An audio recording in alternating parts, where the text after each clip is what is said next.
Bonjour tout le monde, j'espère que vous allez bien. Aujourd'hui, je vais parler de la selle. Souvent, quand on pense de la selle, on pense confort, mais je vais vous donner une autre idée qui commence avec C également, c'est communication. C'est vrai que souvent, on a oublié que la selle, c'est un outil de communication. Le badine aussi, les éperons aussi, le filet aussi. Toutes ces choses, c'est des outils de communication. Mais quand moi, je choisis un selle, je choisis un selle avec lequel je peux bien communiquer avec mon cheval. Est-ce qu'ils sentent les choses quand je bouge? Petit changement de poids, petite pression ici. J'ai besoin de bouger mes jambes un petit peu, je ne veux pas être bloqué. Et j'ai besoin d'aider le cheval à comprendre que quand tu sens ta pression de jambe, avance tes sabots, par exemple. Et je peux même aider le cheval à sentir, par exemple, si je pousse le bassin en arrière. Si je change entre introversion et rétroversion du bassin, si j'ai une très bonne selle, le cheval peut sentir ça. Donc, il devrait sentir quand je pousse le boucle de ceinture en avant et j'avance ses pieds. Il devrait sentir quand je pousse le boucle de ceinture en arrière et je devrais être capable de juste pousser le boucle de ceinture, roule le bassin et reculer ses pieds avec très peu dans la main. Donc, être capable d'avancer et aussi tourner.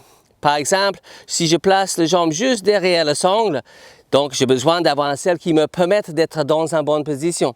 Si j'ai un selle avec lequel je suis un petit peu assis, je suis posé sur le selle, mais si je suis assis un petit peu, on va dire dans la position de cabinet, on a les jambes en avant comme ça, là je ne peux pas communiquer avec le cheval. J'ai besoin d'être ici et posé au-dessus de mes jambes, capable de bouger les jambes et je peux reculer les jambes un petit peu et juste déplacer l'arrière-main. Je pouvais juste déplacer l'arrière-main vers le bas, juste vers le bas.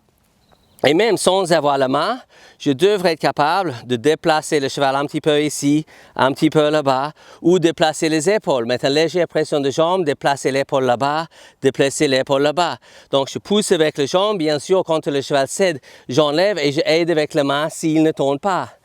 Mais l'objectif, c'est d'avoir le cheval dans le couloir de jambes, donc entre cette jambe-là et cette jambe-là. Et comme ça, il est dans cette couloir, j'ai cette notion de rectitude. J'ai le cheval entre cette jambe-là, et il peut sentir la pression de jambe quand je le mets. Donc j'ai direction dans les jambes, je peux guider le cheval. Je vais juste tourner vers ici et marcher vers vous et expliquer que je peux guider le cheval dans cette couloir. Guider le cheval vers le bas, guider le cheval vers le bas. Et c'est pour ça que je suis posé sur les échillons, sur l'assiette, mais je ne suis pas assis. Je peux tourner le cheval vers ici. Et juste avec la position de jambe et un petit transfert de poids de corps. Donc, je change le poids de corps et je pousse le cheval là-bas. Je ne tire pas, je pousse l'extérieur vers là-bas. Et parce que j'ai le cheval entre dans cette couloir-là, je peux faire ça aux 3 allures, guide le cheval dans le couloir de jambes.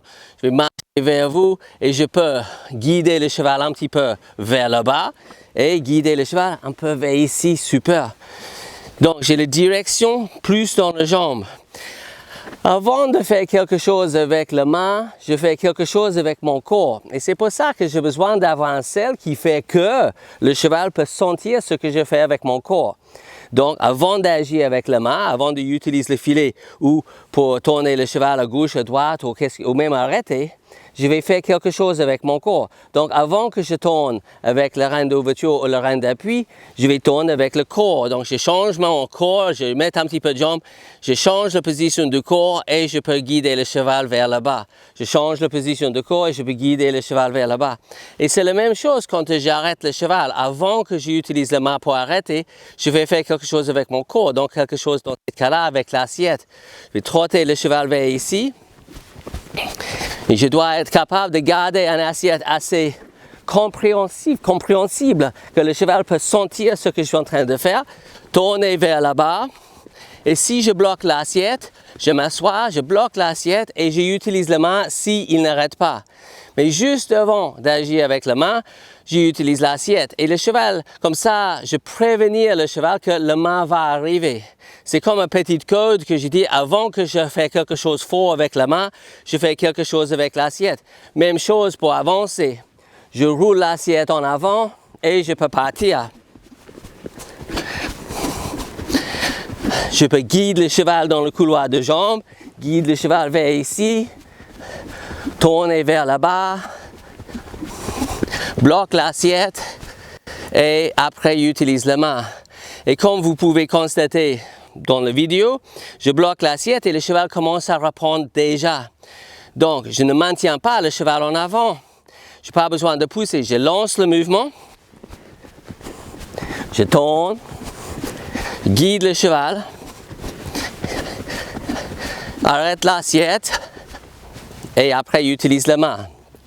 Et je pouvais faire ça dans les 3 allures. Ça va même me donner un peu de contrôle sur le foulé au galop. Capable de bloquer l'assiette un petit peu, ralentir les allures. Par exemple, ralentir le pas. Marcher très lentement, ici, très lentement. Et maintenant, marcher plus vite. Ouh, ça c'était trop. Que le cheval peut vraiment sentir les actions très subtiles.